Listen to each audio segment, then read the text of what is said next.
할렐루야. 주님의 이름으로 축복합니다. 이제 말씀 들어가니까 고개를 숙였네. 자, 똑바로 말씀을 들으셔야 됩니다. 응? 오늘 하루만큼은 우리 성경을 좀 찾아보고 신령과 진정으로 예배드리는 그런 시간 되셨으면 좋겠어요. 자, 오늘 말씀 히브리서 13장 12절부터 16절까지입니다. 자, 우리 거기 같이 한번 보세요. 성경을 봐야 됩니다. 우리 한번 같이 옆에 앉아서 우리 성경을 한번 우리 읽어보도록, 우리 1절씩 한번 읽을까요? 응? 제가 읽을 테니까 수아, 호명이, 그리고 권사님이 읽으시기 바랍니다. 제가 12절 읽겠습니다. 히브리서 13장입니다. 그러므로 예수도 자기 피로써 백성을 거룩하게 하려고 성문 밖에서 고난을 받으셨느니라. 그런즉 우리는 그 능력을 지고 영문 밖으로 그에게 나아가자. 우리가 여기에는 영구한 도성이 없으므로 장차가 올 것을 찾느니.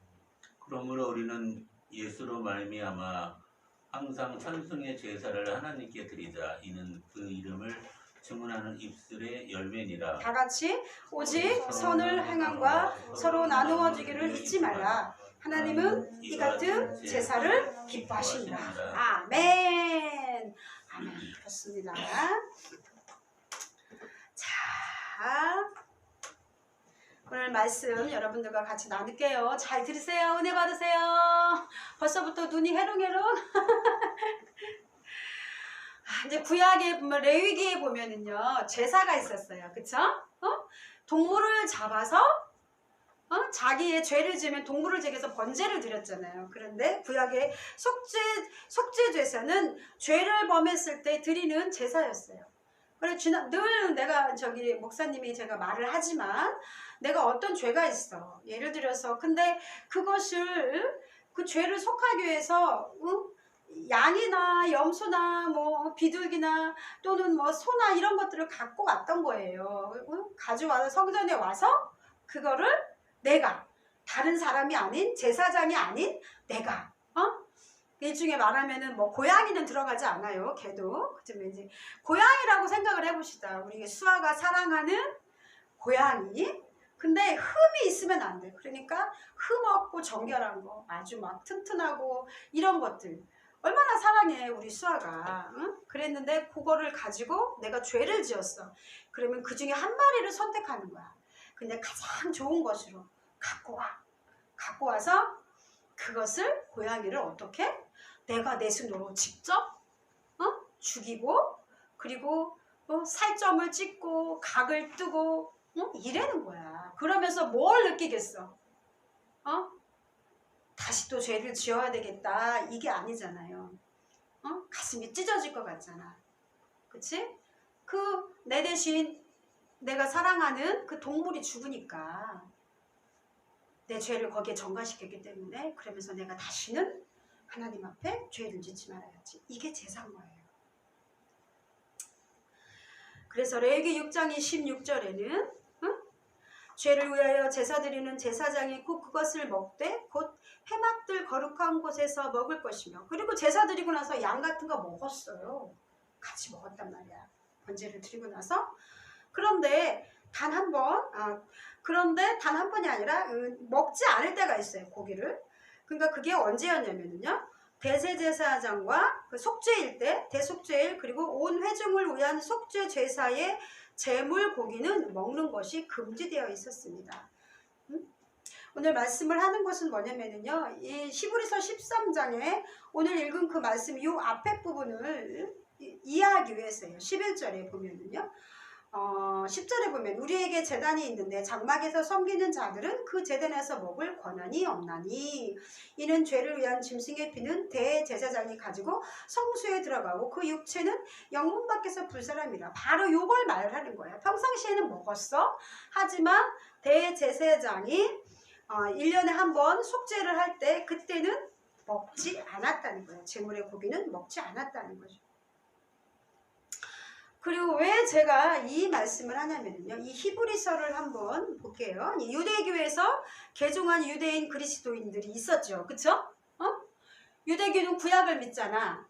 그런데 예수님이 오시고 나서 예수님의 그 부활하심을 보고 12 제자들과 많은 사람들이 예수를 믿게 되었어. 그리고 더 이상의 이제는 예수님이 단번에 그 번제물로 십자가에서 돌아가심으로 인해서 그 구약과 같은 그 제사를 지낼 필요가 없었단 말이야.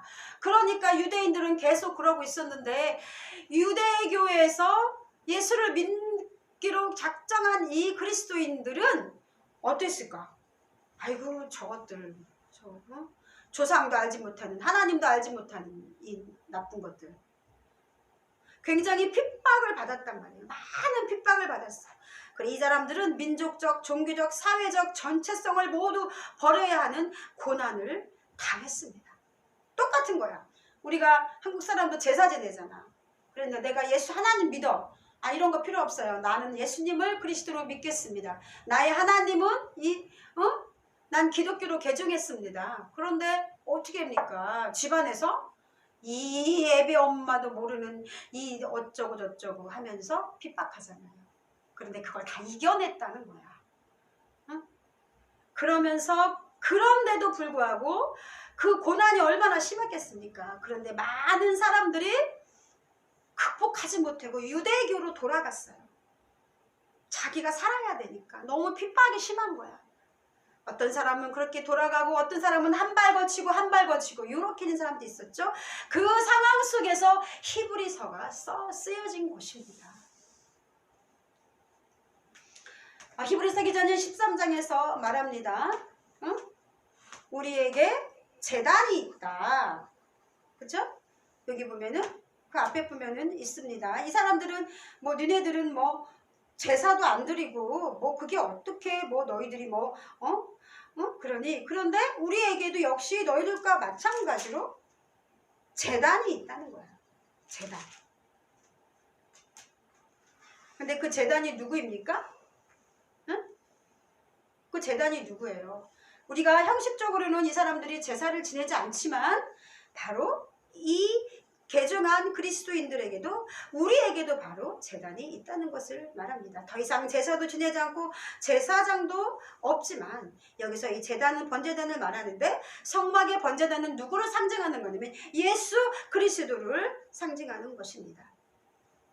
그래서 이 제사장들은 제사장들은 제물의 피를 번제단의 뿔에 바르고 이렇게 번제단에 보면은 짐승을 잡았잖아요. 그럼 양쪽에 뿔이 있었어요. 이렇게 여기다 피를 바르고 그리고 그 단 아래 쏟는 것이 아닌 그 피를 가지고 성소 안으로 들어와 금향단 그러니까 분향단에 또 뿌리를 금향단 그러니까 분향단이 있었어.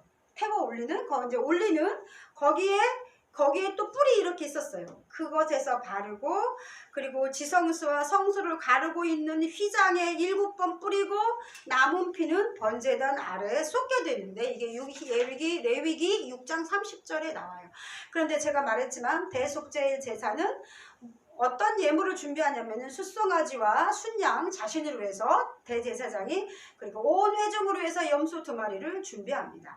대제사장은 유일하게 제물의 피를 가지고 지성소에 들어갈 수 있는데 지성소에 들어가서 속죄소 앞에 속죄소는 뭐냐면은 언약궤를 말하는 거야. 그 뚜껑에 그 그릇들이 이렇게 하고 있는 거 있잖아요. 언약궤 뭔지 알잖아. 그치? 상자 같은 거.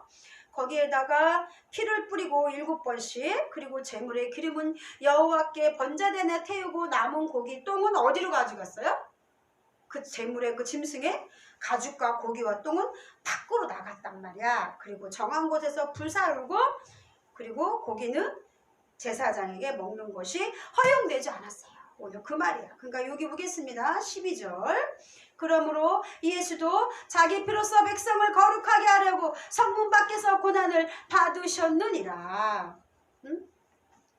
예수님의 십자가의 죽음과 고난은 그러므로 대속죄일의 속죄제사와 동일함을 말합니다. 성문 밖에서 고난받으신 분 예수 그리스도는 자기 피로 백성을 거룩하게 하기 위해서 친히 고난을 받으셨습니다. 그러면 여기서 영문 밖은 어디냐? 12절에 나오는 이것은 어디냐면요. 예루살렘 성 밖에서 예수님께서 갈보리 그 언덕 십자가에서 못 박히신 것을 말씀합니다. 요한복음 9장 20절에는 예수의 못 박히신 곳이 성에서 가까운 거로 이렇게 말씀하고 있습니다. 이렇게 대제사장이 가죽과 고기와 똥을 짐 밖으로 나가서 불사른 것처럼 우리 예수님도 그 제물이 되셔서 어디에서 예루살렘 영문 밖으로 나가셔서 거기에서 백성들을 위해서 거룩하게 하시려고 고난받으셨음을 의미합니다. 아멘. 금방 말했지만 이렇게 유대인 그리스도인들은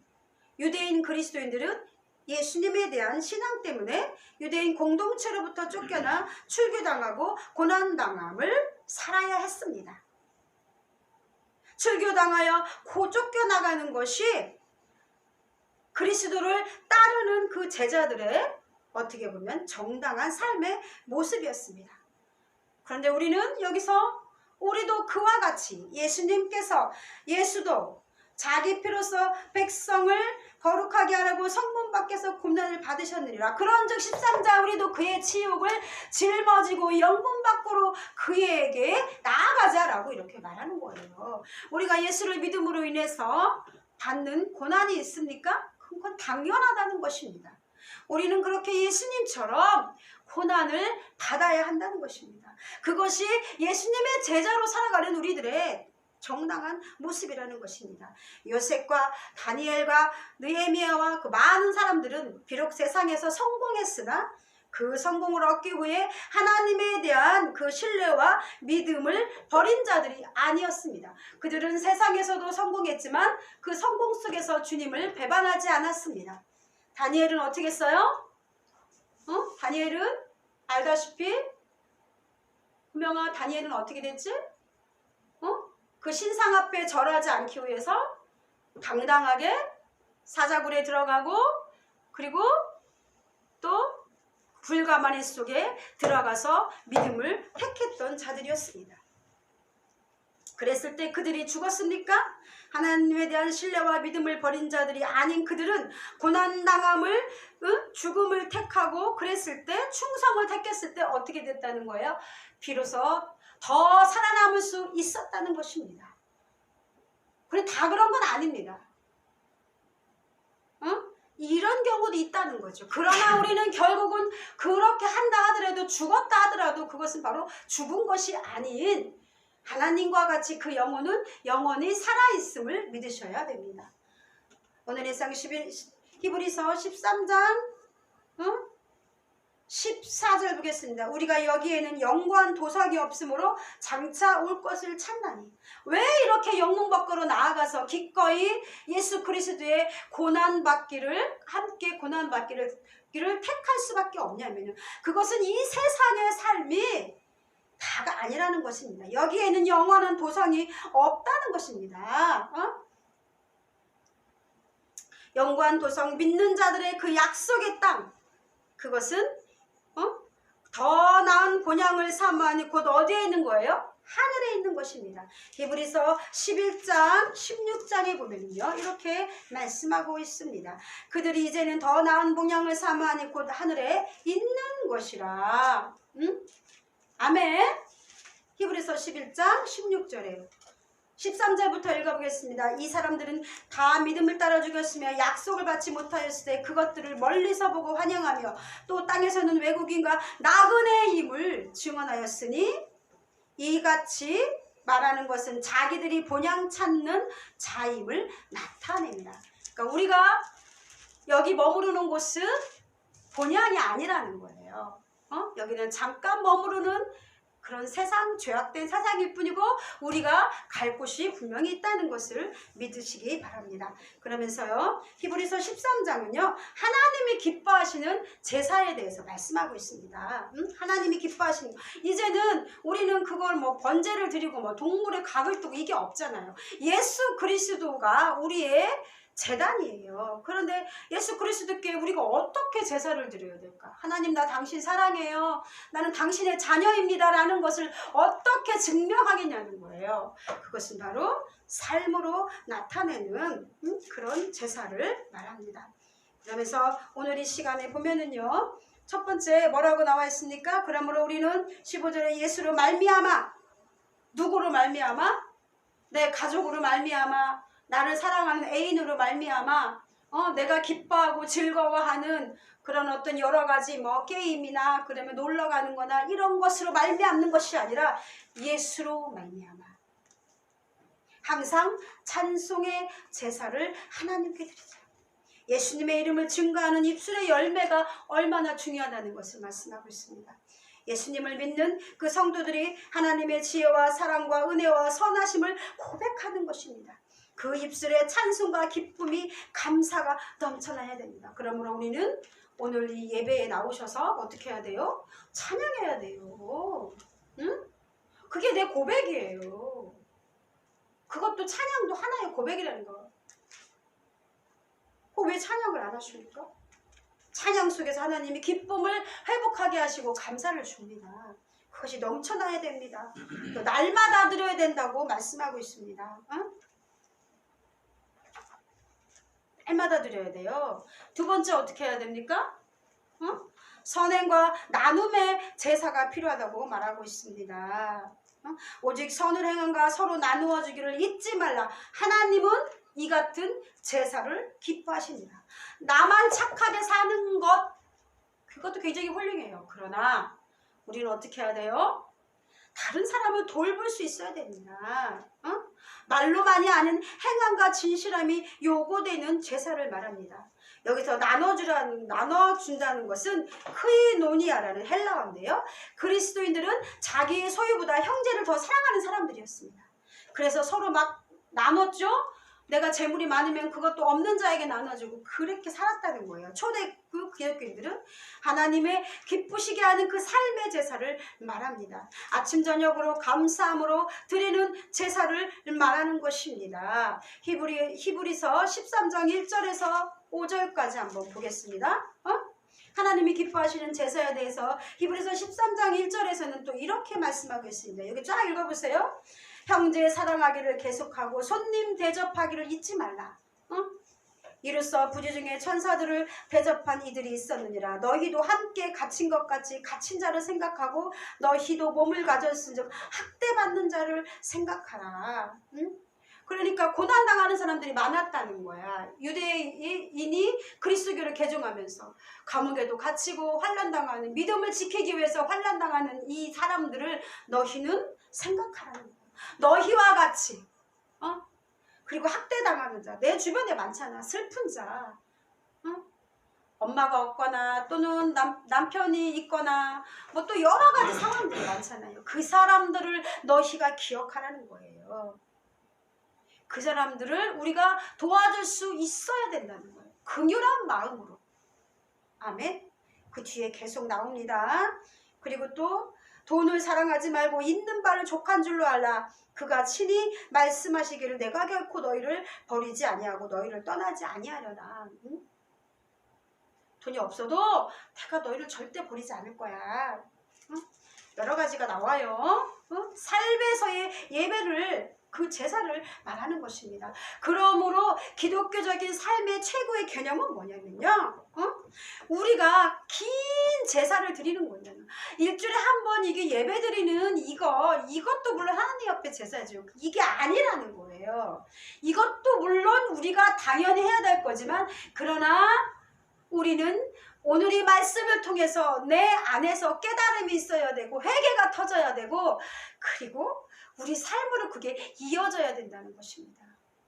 세상 사람들을 따라가면 절대로 안 돼요. 내 친구가 예수를 안 믿는데 얘는 어떻게 이렇게 살아. 세상의 지식과 지혜와 세상의 사상이 우리 그리스도인의 삶이 될 수 없다는 것입니다. 내가 약간 쟤는 왜 이렇게 촌스럽고 바보 같니? 이런 말을 들을지라도 우리는 예수 안에서 살아야 된다는 것입니다. 아멘? 특히 젊은 사람들 이거 명심해야 돼요. 함부로 살면 안 돼. 그래서 저는 이렇게 또 마지막으로 정리하고 싶습니다. 이 하나의 긴 제사, 삶과 연관되는 그 긴 제사는 뭐냐면요. 물론 여러분들 저도 잘 안 돼요. 우리가 완벽하게 살 수는 없어요. 어떤 부분에서는 다른 사람들이 나의 모습을 봤을 때 저 사람은 정말 그리스도인다워 라는 사람도 있지만 우리 가족들 간에는요. 우리 모습을 알잖아. 그쵸? 우리 모습을 알고 우리 다 예수를 믿잖아.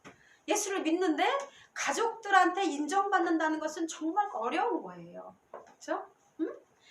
그러나 우리는 노력해야 됩니다. 우리는 내 안에 예수가 우리는 예수님의 제자이기 때문에 예수님을 믿기 때문에 노력해야 된다는 것입니다. 내 모습을 항상 비춰보면서 하나님 앞에 그렇게 나아가셔야 된다는 것입니다.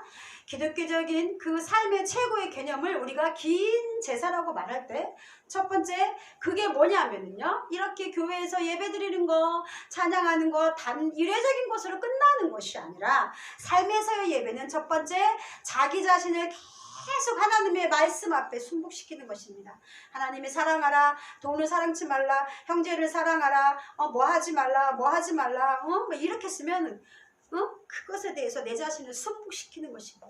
그리고 나의 의지를 억제하는 것입니다. 내가 정말 세상의 쾌락과 나 놀고 싶어, 저기 가서 애들하고 술 먹고 뭐하고 그렇게 놀고 싶어. 그런데 이것을 내가 의지를 억제하는 것을 말합니다. 자신의 성향과 기질을 굴레 씌우는 것을 말합니다. 나는 절대로 이렇게 못 살 것 같아. 나는 자유로운 영혼이야.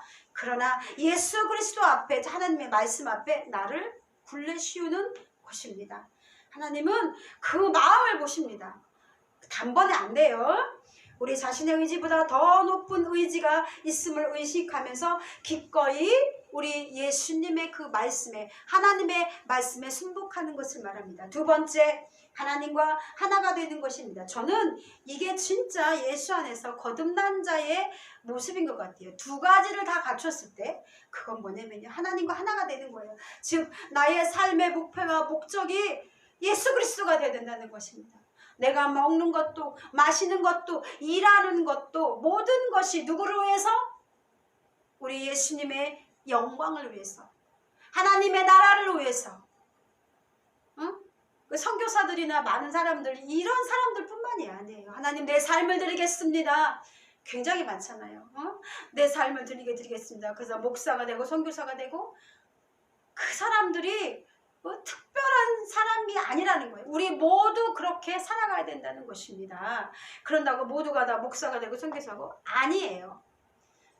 다만 우리는 이 마음속에서 나의 모든 돈 버는 거 하나님, 내가 돈 버는 거 내 가족도 행복하게 사는 거지만 제가 이거 주님을 위해서 무엇인가 할 수 있는 게 있다면 드리고 싶습니다. 내 취미 활동, 내 달란트, 제가 워십을 하잖아요. 내 탤런트, 하나님이 되게 주신 그 찬양하는 거, 춤추고 세상적인 말로 노래하는 거, 이것을 저는 하나님 앞에 드리기로 작정했습니다. 여러분들도 삶 속에서 그런 것들이 있잖아요. 내가 좋아하는 거? 물론 그것이 내 삶을 살아가는데 맨날 그럴 수는 없지만 하나님이 그 마음을 받으신다는 거. 하나님, 나 미용실이 있는데요. 이거 돈 버는 것도 중요하지만 기회가 된다면 하나님 앞에, 하나님을 나라를 위해서 쓰고 싶어요. 하나님, 나 축구를 좋아하는데 하나님 기회가 된다면 이거 하나님의 영광을 위해서 저도 쓰임받고 싶어요. 하나님, 나 사진 찍는 기술이 있는데 이거 하나님의 영광을 위해서 뭔가 이렇게 하나님 앞에 좋은 일을 하고 싶어요. 용돈, 용돈을 왜 이렇게 조금 주는 거야? 이런 거 당연하죠. 여러분도 쓸 거 없어요. 그러나 그 시간에 잠깐 내 돈 1,000원, 내 돈 10,000원 이거 하나면 나 저기 아프리카 아이들 살릴 수 있어. 그냥 그걸 꼭 하라는 것이 아니라 한번 생각해 보라는 거예요. 내가 얼마나 하나님을, 나라를 위해서 그런 마음으로 살아가고 있는가. 나보다 훨씬 가난하고 불쌍하고 고난당하고 학대받는 자들이 있잖아요. 여러분들은 예수님을 믿는 자로서 세상 사람들과 무엇이 다릅니까? 조금 더 다른 모습으로 살아가도록 노력하라는 것입니다. 우리의 모든 일들이 그러므로 하나님과 연결된다면 게으름과 무기력함은 뜨거운 열정으로 바뀔 것입니다. 열심히 기도하고 찬양하지만 불쌍한 사람들을 돌아보지 않고 나 자신을 위해서 살고 하나님 돈 주세요, 복 주세요, 내가 집 짓고 살고 싶어요, 내가 어디서 어떻게 하고 싶어요, 이런 기도 하나님이 안 들으신다는 거죠. 그 기도와 찬송은 누구를 위한 거예요? 나를 위한 거. 나의 욕심을 위해서 예수님을 이용하는 거예요. 근데 우리는 그런 삶은 에서 이제 벗어나라는 거죠. 그게 성숙하다는 것입니다. 응? 우리 삼손 알잖아요? 삼손이 힘을 잃었을 때, 응?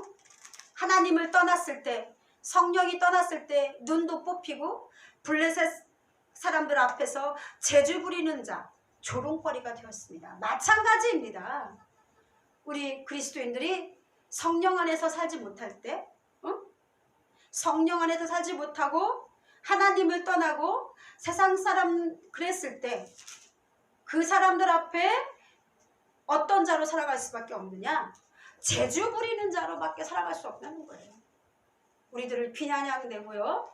그리고 너희가 소금이 맛을 잃으면 밟힌다 그랬잖아요. 그 사람들의 조롱거리밖에 안 되는 것입니다. 그래서 저는 늘 두렵고 떨리는 마음으로 그리스도인이라는 이 말을 여러분들 마음속에 깊이 새기시고 하나님과 하나 된 삶을 살아가시는 여러분들 되기 바랍니다.